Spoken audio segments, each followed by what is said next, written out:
लड़कियों के एक विद्यालय में आई नई अध्यापिका बहुत खूबसूरत थी।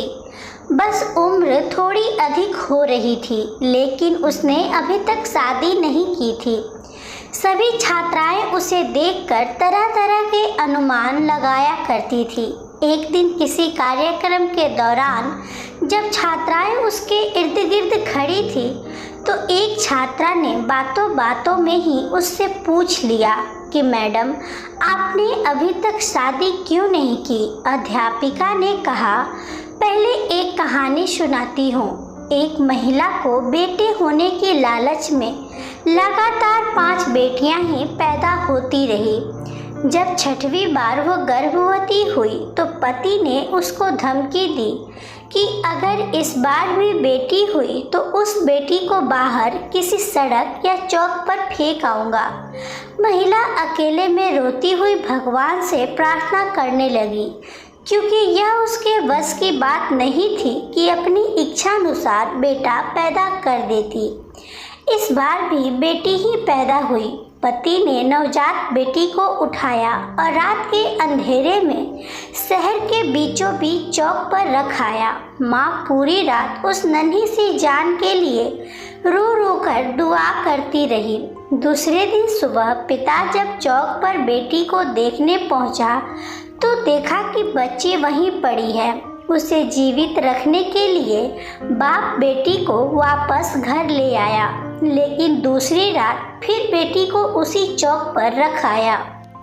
रोज यही होता रहा। हर बार पिता उस नवजात बेटी को बाहर रखाता और जब कोई उसे लेकर नहीं जाता तो मजबूरन वापस उठा लाता। यहाँ तक कि उसका पिता एक दिन थक गया और भगवान की इच्छा समझकर शांत हो गया। फिर 1 वर्ष बाद माँ जब फिर से गर्भवती हुई तो इस बार उनको बेटा हुआ, लेकिन कुछ ही दिन बाद ही 6 बेटियों में से एक बेटी की मौत हो गई।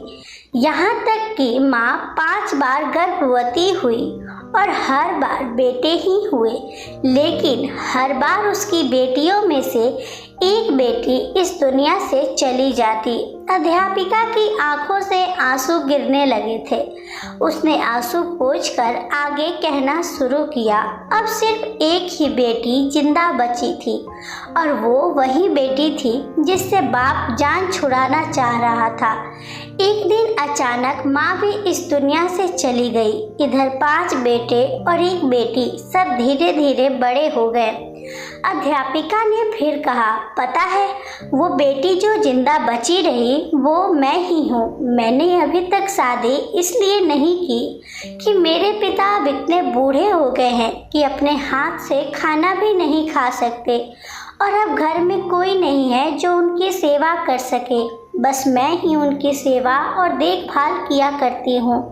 जिन बेटों के लिए पिताजी परेशान थे, वो 5 बेटे अपनी पत्नियों और बच्चों के साथ अलग रहते हैं। बस कभी कभी आकर पिता का हाल चाल पूछ जाते हैं। वो थोड़ा मुस्कुराई, फिर बोली, मेरे पिताजी अब हर दिन शर्मिंदगी के साथ रो रो कर मुझसे कहा करते हैं, मेरी प्यारी बेटी, जो कुछ मैंने बचपन में तेरे साथ किया उसके लिए मुझे माफ़ कर देना।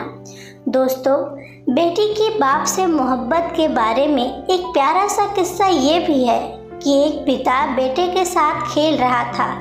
बेटे का हौसला बढ़ाने के लिए वो जानबूझकर हार जा रहा था। दूर बैठी बेटी बाप की हार बर्दाश्त न कर सकी और बाप के साथ लिपट कर रोते हुए बोली, पापा, आप मेरे साथ खेलिए ताकि मैं आपकी जीत के लिए हार सकूं। ऐसी होती हैं बेटियां।